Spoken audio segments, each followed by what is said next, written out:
Hello friends, आप सबका स्वागत है आपकी अपनी मीना की रसोई में।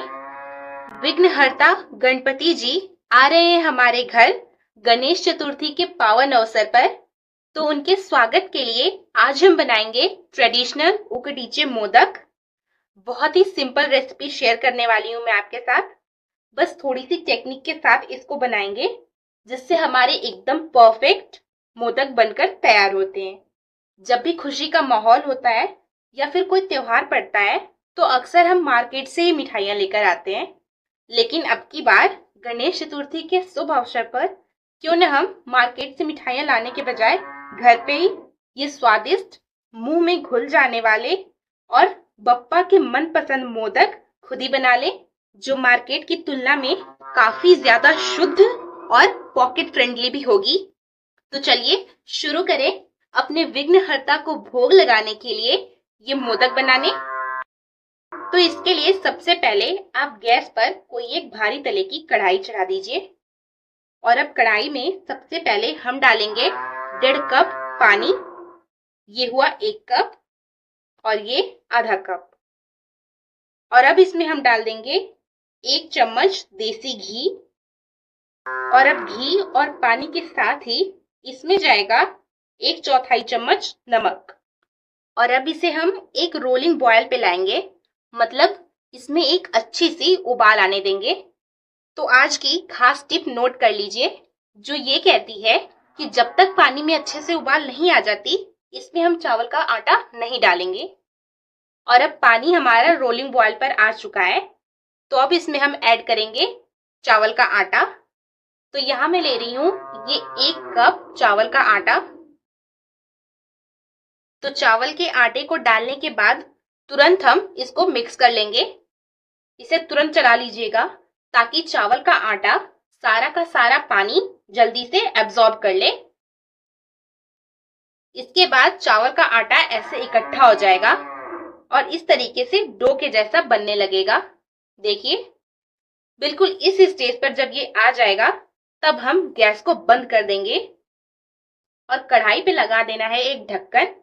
और अगर ढक्कन में एक छेद हो ऐसा ना, तो उसमें एक कागज लगाकर उसको बंद कर दीजिए और इसको ऐसे ही ढक कर हम इसको तकरीबन 10 से 12 मिनट का रेस्ट देंगे, ताकि जो ये चावल का आटा है ना वो अच्छे से फूल जाए। तो जब तक हमारा चावल का आटा ठंडा हो रहा है तब तक हम अपने स्टफिंग की तैयारी कर लेते हैं। तो स्टफिंग तैयार करने के लिए पहले गैस पर चढ़ा देंगे हम एक पैन। और अब पैन में यहाँ पर मैं डाल दे रही हूँ 2 छोटा चम्मच देसी घी। और अब घी को मेल्ट होने देंगे और पैन को ऐसे घुमाते हुए घी को पैन में पूरा फैला लीजिए। और अब यहाँ पर देखिए, ये मैं ले रही हूँ एक खड़ा नारियल का बूरा। और अब नारियल के बूरे को हम 3-4 मिनट के लिए भून लेंगे, ताकि जो इसमें मॉइस्चर होगा, जो इसमें नमी होगी ना, वो कम हो जाए और इसमें एक हल्की सी खुशबू आ जाए। और जब आप इसे 3-4 मिनट के लिए भून लेंगे ना, तो इसमें हल्का सा ऐसा कलर आना शुरू हो जाएगा। और तब हम इसमें ऐड करेंगे गुड़। गुड़ जो मैंने पहले से ही उसको ग्रेट करके रख लिया था। तो यहाँ पर मैं 1 कप गुड़ ऐड कर रही हूँ इसमें। और अब गुड़ के साथ हम नारियल को पका लेंगे। पहले तो जो गुड़ है ना वो पानी छोड़ना शुरू कर देगा, मतलब पहले पिघलना शुरू होगा और फिर हमें देखने को मिलेगा कि ये एक बॉल की तरह से इकट्ठा शुरू होने लग जाएगा। तो पहले गुड़ को मेल्ट होने दिया जाए, लेकिन इसे लगातार आप स्टर करते रहिए, लगातार चलाते रहिए। और हाँ, ये काम हम करेंगे गैस की एकदम धीमी आंच पे। तो गुड़ के अगर फायदे देखे जाएं तो गुड़ में ढेर सारे मिनरल्स होते हैं और जुकाम, सर्दी, खांसी से अगर बचना हो ना तो गुड़ का इस्तेमाल जरूर करिए। गुड़ आपके लीवर को एक्टिव रखता है, थकान महसूस नहीं होने देता है और इसके साथ साथ जो आपके पेट के अंदर डाइजेस्टिव एंजाइम्स होते हैं ना, उनको भी हेल्दी रखता है। इसीलिए तो ये कहा जाता है कि खाना खाने के बाद थोड़ा सा गुड़ जरूर खा लेना चाहिए, पाचन में मदद जो करता है। तो देखिए, इधर अब हमारा गुड़ भी अच्छे से पक चुका है और शायद आप ध्यान से देख पा रहे होंगे ये हल्का सा इकट्ठा होने लग गया है, बिल्कुल जरा सा चिपचिपा सा टेक्सचर हो गया है इसका। तो अब इस स्टेज पर गैस को हम बंद कर देंगे, क्योंकि अभी जितनी हीट इस पैन में है ना, उतनी हीट में ये गुड़ और पक जाएगा। और अगर हमने गुड़ को ज्यादा पका दिया तो आपको पता है क्या होगा, गुड़ जो है वो जमने लग जाएगा, ठीक वैसे ही जैसे आपकी मूंगफली की पट्टी या चिक्की में जम जाता है। तो ये मिक्सचर हमारा लगभग तैयार है, लेकिन इसमें अभी दो चीजें हम और ऐड करेंगे, और वो हैं हमारे 2 फ्लेवरिंग एजेंट, जिससे इसमें एक बहुत ही अच्छा फ्लेवर आएगा। तो पहली चीज जो हमें ऐड करनी है वो है इलायची पाउडर। तो यहाँ पर मैं डाल दे रही हूँ 6 इलायची का पाउडर। इसको मिक्स कर लेते हैं। और अब हम अपना दूसरा फ्लेवरिंग एजेंट ऐड करेंगे, और वो है जायफल का पाउडर। जी हाँ, जायफल एक गरम मसाला है, लेकिन फिर भी इसे काफी सारे डिजर्ट्स और मिठाइयों में ऐड किया जाता है, लेकिन जायफल बहुत ही कम ऐड करना है। तो यहाँ मैं 1/4 टीस्पून जायफल ऐड कर रही हूँ। आप यूं समझ लीजिए कि तकरीबन 1 बड़ी चुटकी जायफल का पाउडर ऐड करना है। इसको भी अपने मिक्सचर में अच्छे से मिक्स कर लीजिए। मिक्स करने पर ना इसमें से बहुत ही अच्छी खुशबू आने लगी है, इलायची की भी और जायफल की भी। तो बस अब इसको हम ठंडा होने देंगे। तो उसके लिए मैं इसको एक प्लेट में निकाल ले रही हूँ। तो जब ये मिक्सचर ठंडा हो जाएगा तब हमारी स्टफिंग तैयार हो जाएगी। तो जब तक ये ठंडा हो रहा है ना, तब तक हम देख लेते हैं कि हमारा चावल का आटा किस हाल में है। तो पहले तो आप इसको एक थाली में निकाल लीजिए, और अब ना हमें इस चावल के आटे को गूंथना है। तो पहले ना हमें क्या करना है कि इसे हाथों से ऐसे मिक्स करना है। इसमें आपको चेक करना होगा कि इसमें पानी की जरूरत है या नहीं। और अगर आपको लगे ना कि ये थोड़ा सूखा सूखा सा हो रहा है, तो आप इसमें थोड़ा सा गर्म पानी डालकर गूंथना शुरू करिएगा, तब ये फिर से बन जाएगा। तो इसको ना हमें अच्छे से गूंथ लेना है, जैसा हम रोटी के लिए आटा गूंथते हैं ना, बिल्कुल वैसा। अच्छा, ये काम हमें करना है जब हमारा आटा जो है ना वो हल्का सा गर्म होगा, नहीं तो अगर ये ज्यादा ठंडा हो जाएगा तो ये काम अच्छे से हो नहीं पाएगा। तो चावल के आटे के कितने फायदे हैं क्या आप जानते हैं?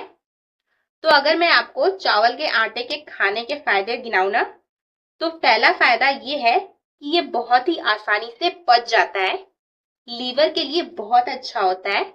इसीलिए जब कोई बीमार पड़ता है ना, तो उसे चावल की खिचड़ी खाने के लिए कहा जाता है। दूसरा फायदा, चावल में सारे विटामिन होते हैं, vitamin B1, B2, B3, B6 और B12।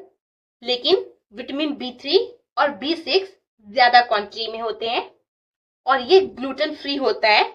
इसीलिए जो लोग गेहूं का आटा नहीं खा सकते हैं, जैसे कि जिन्हें सीलिएक रोग होता है, वो लोग चावल या चावल के आटे की रोटी आराम से खा सकते हैं।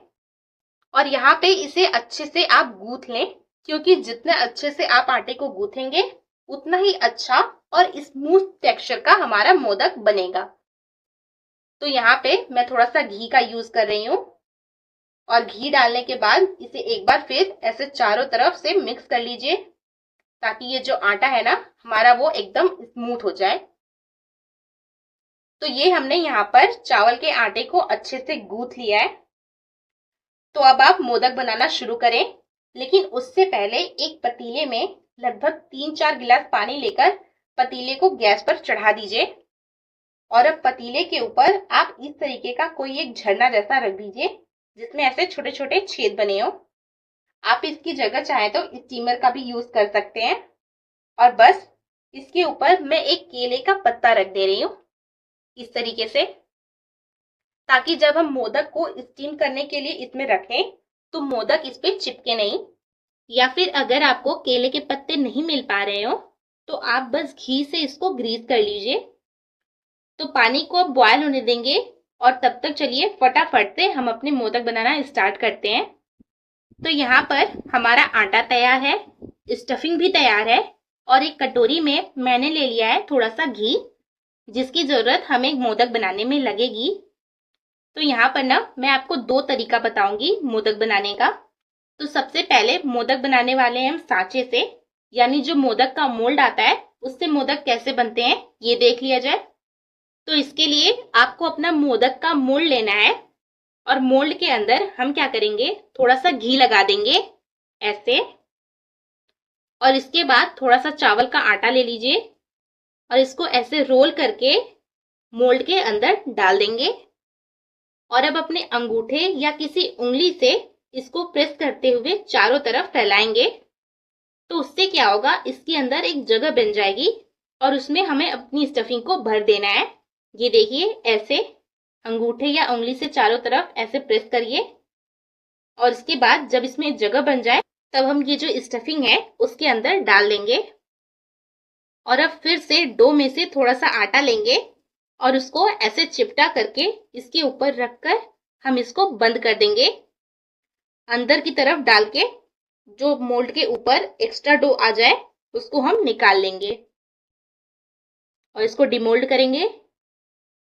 तो ये देखिए कितना प्यारा और छोटू सा मोदक बनकर तैयार हो गया।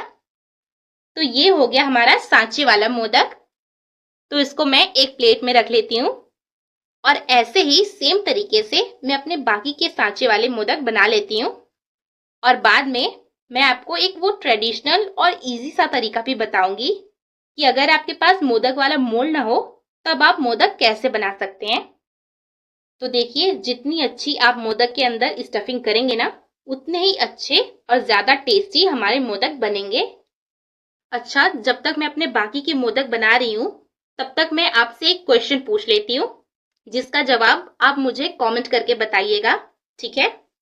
तो मेरा क्वेश्चन ये है कि क्या आप जानते हैं कि गणपति जी को कितने मोदक का भोग लगाया जाता है?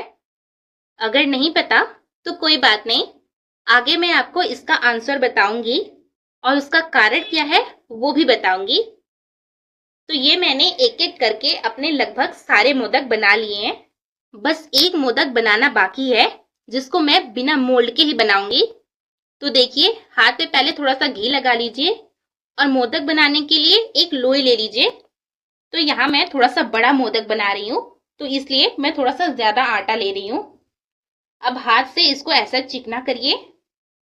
इस आटे को बेला नहीं जाता है, इसे हाथ से ही ऐसे शेप देना होता है, जैसे कटोरी होती है ना, बिल्कुल वैसा। और देखिए मेरी कटोरी रेडी हो गई। अब क्या करना है, कटोरी में रखेंगे हम अपनी स्टफिंग। थोड़ा ज्यादा ही स्टफिंग रखना है क्योंकि मोदक भी बड़े साइज का बन रहा है।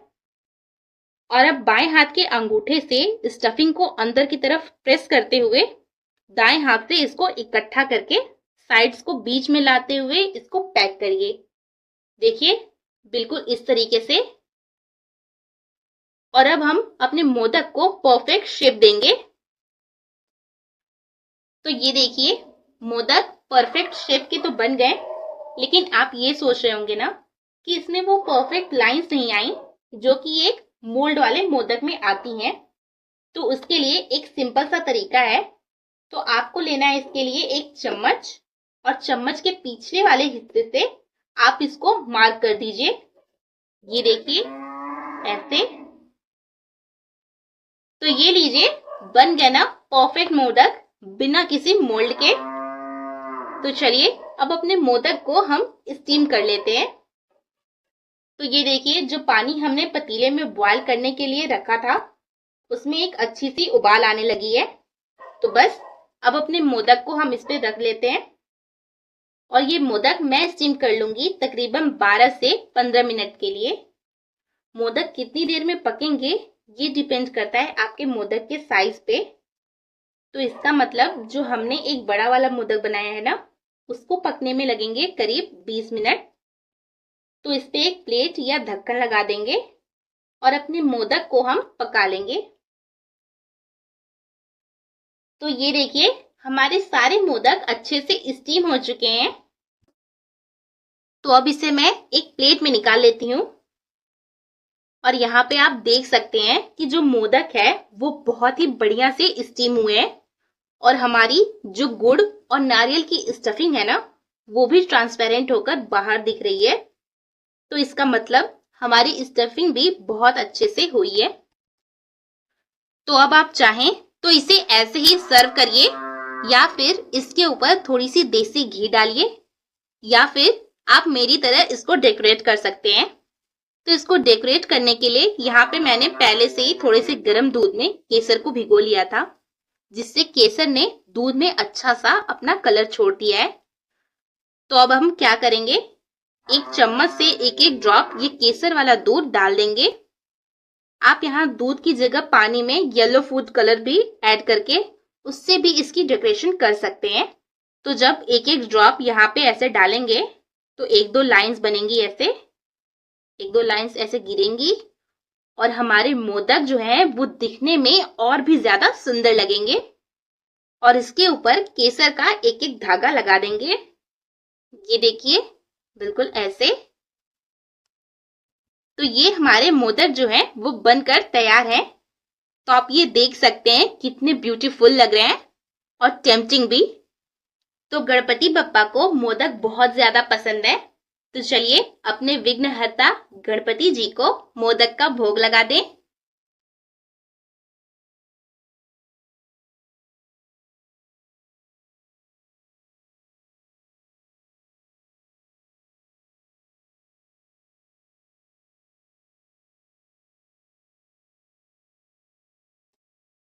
तो ये गणपति जी को मोदक चढ़ा देते हैं। तो ये तो हो गए 20 मोदक और ये रहा हमारा 21वां मोदक। तो पता चल गया ना आपको कि गणेश जी को पूरे 21 मोदक का भोग लगाया जाता है। और 21 मोदक का भोग लगाने के पीछे एक इंटरेस्टिंग सी पौराणिक कथा भी जुड़ी है, जो ये बताती है कि 21 मोदक ही क्यों चढ़ाए जाते हैं बप्पा जी को। तो हुआ क्या था एक बार कि शिव जी एक बार अपने पूरे परिवार के साथ ऋषि अत्रि के आश्रम में पहुंचे और उन्होंने माता अनुसुईया से कहा कि माता भोजन कराइए, बहुत भूख लगी है। तो माता अनुसुईया ने कहा कि जब तक बाल गणेश का पेट नहीं भर जाएगा तब तक किसी को भी भोजन नहीं दिया जाएगा। तो हुआ क्या, सारा खाना बाल गणेश को खिला दिया गया, लेकिन उनका पेट तो भरा ही नहीं। तब माता अनुसुईया ने उनको एक मोदक खिलाया और मोदक खाते ही गणेश जी का पेट भी भर गया और इसी के साथ साथ शिव जी का भी पेट भर गया और उनको 21 बार डकार आ उठी। इसीलिए ये 21 मोदक गणपति जी को चढ़ाए जाने की प्रथा शुरू हो गई, क्योंकि 21 बार शिव जी को डकार जो आ गई थी। तो ये है मोदक से जुड़ी मजेदार सी कहानियां। तो अब आप भी इस गणेश चतुर्थी के शुभ अवसर पर ये ट्रेडिशनल और फेमस उकडीचे मोदक बनाना बिल्कुल मत भूलिएगा।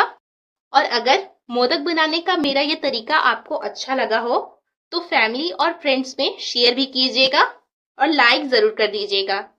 और चैनल को अगर अभी तक सब्सक्राइब नहीं किया है तो देर किस बात की है, फटाफट से सब्सक्राइब कर लीजिए, तभी तो मैं आपके साथ ऐसी इंटरेस्टिंग सी रेसिपी शेयर कर पाऊंगी ना। तो अब एक बार पूरे जोर और जोश से बोलिए, गणपति बप्पा मौर्या, मंगल मूर्ति मौर्या।